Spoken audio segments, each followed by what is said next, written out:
Shalom, peace.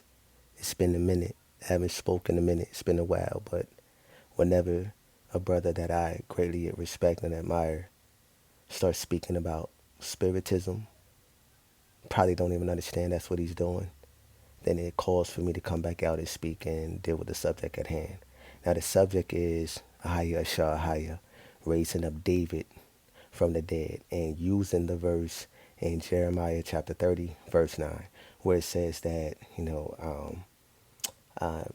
shall serve David your king, whom I shall raise up. I'm going to go to it later on in the video.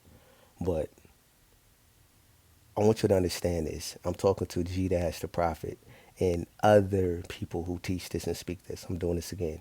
I'm talking about spiritism. If Ahiah is going to raise up David from the dead to sit on the throne that he originally had, that will break the covenant that Ahiah made with David in Jeremiah chapter 33, that he will always have a son to sit on the throne. You know what I'm saying? And then it goes on to say that if you could take away the sun from coming up and the moon from coming up in its seasons and its time, then you could take away that covenant that I made with David. So we still see the sun coming up and we still see the moon coming up. So therefore that David's forever everlasting covenant still stands. So David cannot be risen back up from the dead and sit back on his throne, because that would make Ahiah a Shah Ahiah a liar, and that breaks the covenant.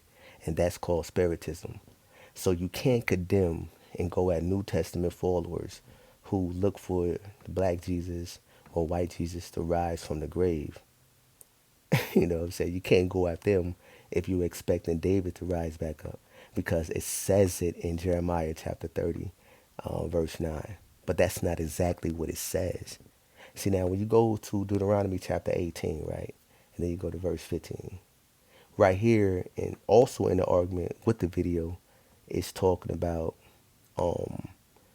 this being Joshua spoken about, this prophet, whom, we're going to read it. Verse 15, Ahiah, thy power will raise up unto thee a prophet from the midst of thee, and thy brethren like unto me. Talking about Moshe, right, Moses. Unto him ye shall hearken.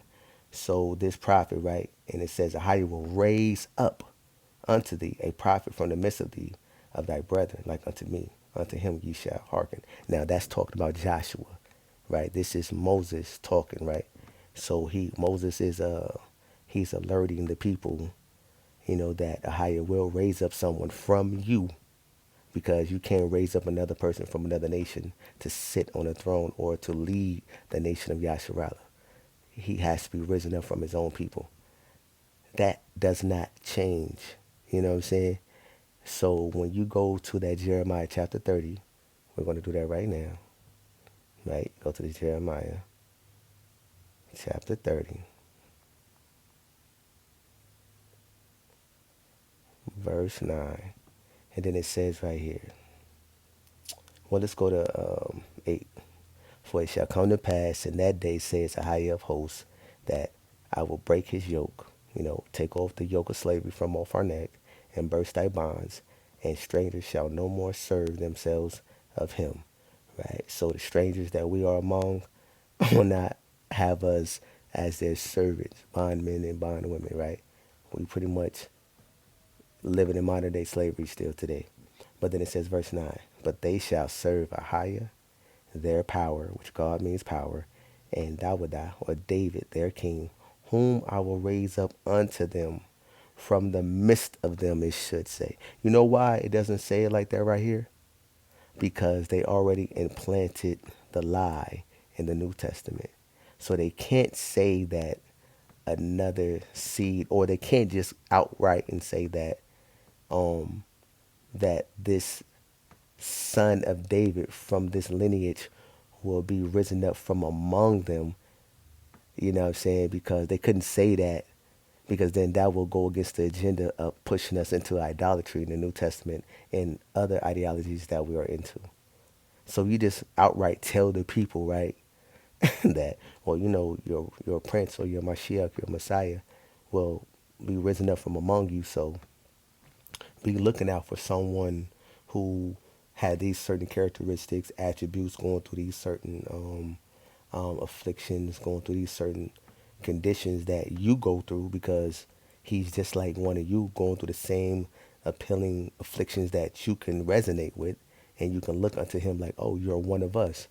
And you don't have to look unto him like higher than the Almighty, like they do Black Jesus and White Jesus, right? They can't just do it like that. So they, you know, so when they what they do with the translations, they put it like this. But the Almighty already put it in the book so many places to where we should understand that it's talking about a son, a descendant. You can go into the G and B version, right? I think it's called G and B Bible scriptures, the Good News Bible, right? It's a Bible that's made for it's made for those who have a hard time comprehending, right? It's easier. Shoot, I read from it because I be needing it too. And it will let you know that it's talking about a descendant. You can also go to the YTL version. Is that YTL? It's one of those, a YLT version, right? And it will tell you descendant as well. It's not talking about David himself being risen up from the dead. That's Spiritism, and that goes against everything of the Almighty and prophecy of David always having a son to sit on the throne forever. So David himself cannot come back. See, G Dash, what I'm not going to go into, but I will speak on it a little bit, is that it seemed like I get Zion Lex feel from you. You know what I'm saying? I don't know. He probably was somebody that you looked up to, but you give me that Zion Lex feel, and then you pushing this school, like it's like, you know what I'm saying? It's the same. I see the same thing, same game, same. You know what I'm saying? So it's like you give me that vibe, that feel. So you just push something, and you very articulate, and you know how to word it, and you sound very professional and sure of yourself, and it's put together nicely so that people can grasp, hear, trust, follow, you know. But in actuality, it's not the truth though. So it's like you pushing it, and you pushing it on platforms where you want people to go on platforms to where you can start getting monetary gain. Now you did a great service to your Torah, right? You broke him down because he's calling himself the counselor and all that type of stuff. He's saying some wicked stuff. You did a great job on that. I will not take that away from you. You know what I'm saying? But all of that, spoils the war. That brings audience and good content.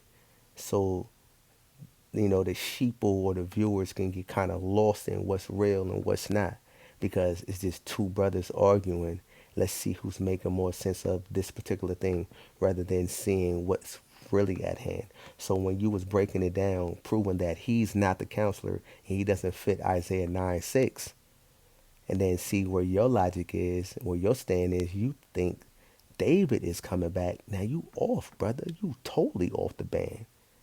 You know what I'm saying? So you can't break it down unto me and get at me and show me that this is talking about David, because I can go straight where it's just like, well, that goes against all the covenants that's made with David. That right there can't be refuted.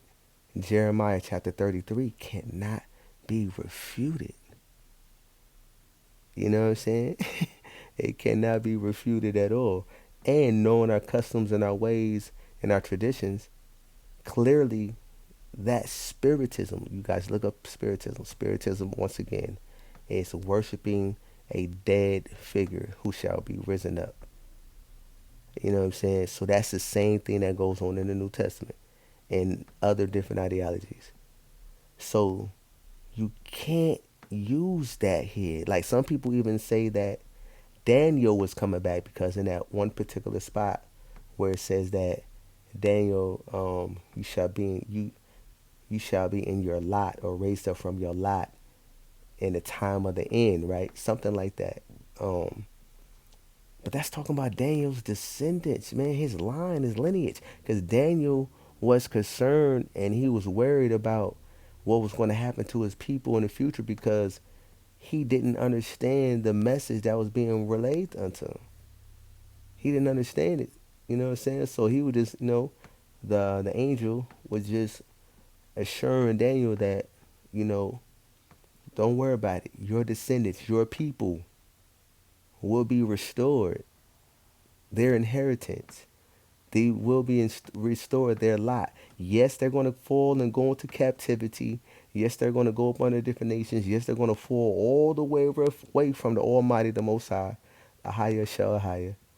You know what I'm saying? Yes, they're going to do that. But when I return and crumble the nations, devalue and break them all the way down, sweep them and blow them away, and restore Yasharala to their foes, restore the kingdom of Davidah, restore the city of Davidah, restore the priesthood, restore your people, restore their lots. Your descendants will be a part of that. Don't worry about that, Daniel. So this video is addressing that. You wrong, brother. And you give me that Zion Lex monetary gain feel. I could be wrong. But I'm just going off what my heart feels. My instincts, my intuition gives me that. And this how you put it together and then how you put it in there. You know what I'm saying? And the platforms you choose to put it on. You do things on YouTube too, so I can't knock that. But the other platforms you create that's for monetary, using the word, no. No, ain't that goes against the word too. What's that? What's the ain't that Proverbs? Is that Proverbs 24:24? Don't quote me on that. Don't quote me. What is it? It's something like that. You know what I'm saying? So I'm gonna end the video off right here. You know what I mean? But that spiritism, I'm gonna do some more. I'm gonna do a part two on this and really get on there and talk about it. But that's spiritism, brother. Peace, y'all. Shalom.